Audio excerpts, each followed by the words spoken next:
All right. Welcome, everyone. This is our first council meeting of 2026. I'd like to acknowledge we're meeting in the traditional territories of Lekwungen, Tsimshian, and Hulkaminam speaking First Nations, with whom we are committed to building stronger working relationships. And I'd just like to know if there anybody in the audience wishes to speak tonight at petitions and delegations. Not seeing any of that, I look for approval of the agenda. Moved by Councilor Roosling, seconded by Councilor Stanton. Discussion, seeing none, I'll call the question. All those in favor? Opposed? Not opposed? That carries. All right. So item 3 on the agenda is adoption and receipt of minutes. We can take it all together as one, I believe, that the minutes of December 8th regular meeting council be approved and April 16th, Sustainable Land Use Committee, and November 13th, West Shore Parks and Recreation Committee. Councillor McLean. Thank you, Mr. Mayor. Maybe they might be separated out. Okay. Maybe not, but so ours are for adoption and the other 2 are just to be received. But I just have a comment which I spoke to staff about today on one of the motions regarding the village initiatives. I had opposed in the vote moving that forward to budget deliberation. So I did speak to staff today. So just so folks know. Okay. I did update the agenda or the minutes accordingly for that. Okay, thank you. As well as another one as well. All right. Thank you. So we'll take that, the first part, which is our regular meeting, council meetings, things, and you want to move that as an amendment? Do we have a seconder? Do you want to hear it again? Everyone's clear on that? Okay. All those in favor? Opposed? None opposed, so that carries. And then we have the, I look for a motion on April 16th and November 13th meetings. Thank you. Second. All those in favor?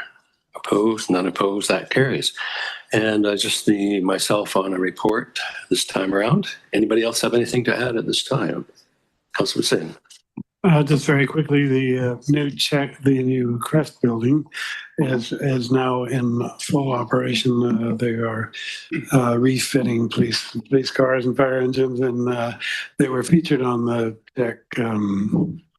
The silly guys on Check, Ed and Jeff tonight. So they were there several times during the newscast explaining what goes on there, how cars are refitted, and talking to some of the staff. Oh, terrific. All we'll move on to correspondence, and we'll start with 5.1 is the 2025 year-end progress report from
and an opportunity to find out when the next consultation phase will be. The next phase for consultation as a broad public consultation. And I think they're still hoping that will occur in January or perhaps early February, but I'll be able to find out for sure in a couple of days.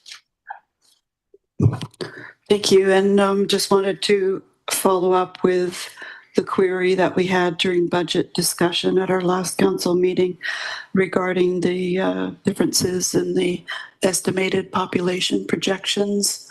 Having said that, they are estimates, but I just wondered if you had received the answer to our query. Thank you. Thanks for that. Yes, I followed up with the CAO about the discrepancy in the population numbers, which were too high in the listed document that we were using for budget reference, I guess, for the last time we looked at the West Shore Parks and Rec budget. They don't have a absolutely certain answer. They did note that there's a footnote in the BC Stats page that says they will randomly update that page for projections and depending on what else is going on. So it may have changed. He still thought that there was a fairly significant change between what we thought our population estimate should be and what that figure in the document was. So he isn't sure that entirely explains it.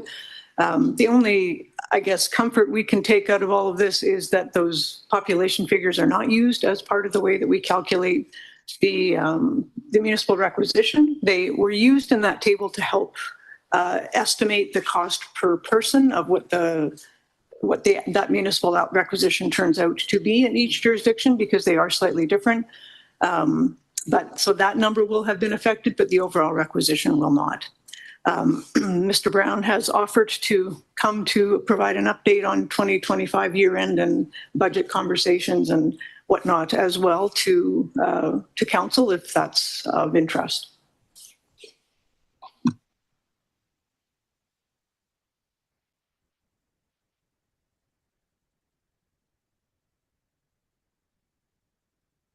So I've had a bit of feedback there. Yeah, moved by Councillor Baird, receipt of that item. All those in favor? Any opposed? None opposed, that carries. And that brings us to 5.2 and the often talked about M216, the Professional Reliance Act. Yeah. And Councillor McLean? Thank you, Mr. Mayor.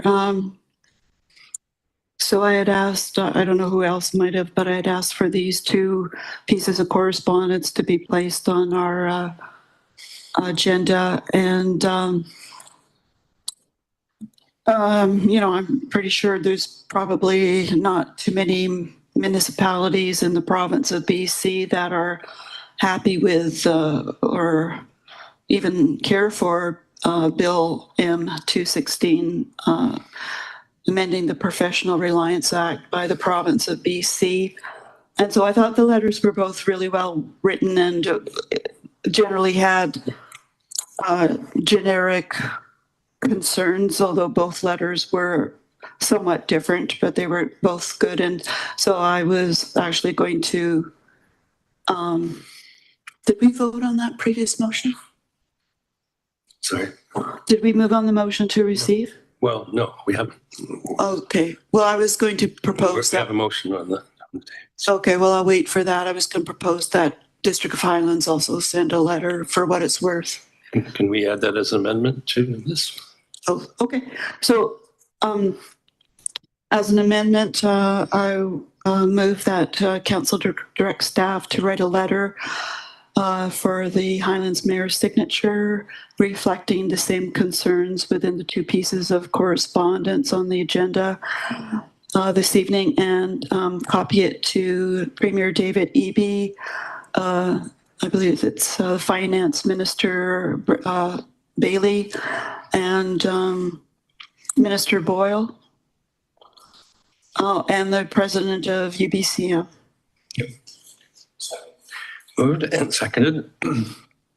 Any discussion? Councillor Baird. Yeah, thank you, Mr. Mayor. I think one of the things that also has been missed, and perhaps this is not necessarily critical for the letter, but I think it's critical for recognizing that I think the provinces shoot themselves in the foot in many ways, because any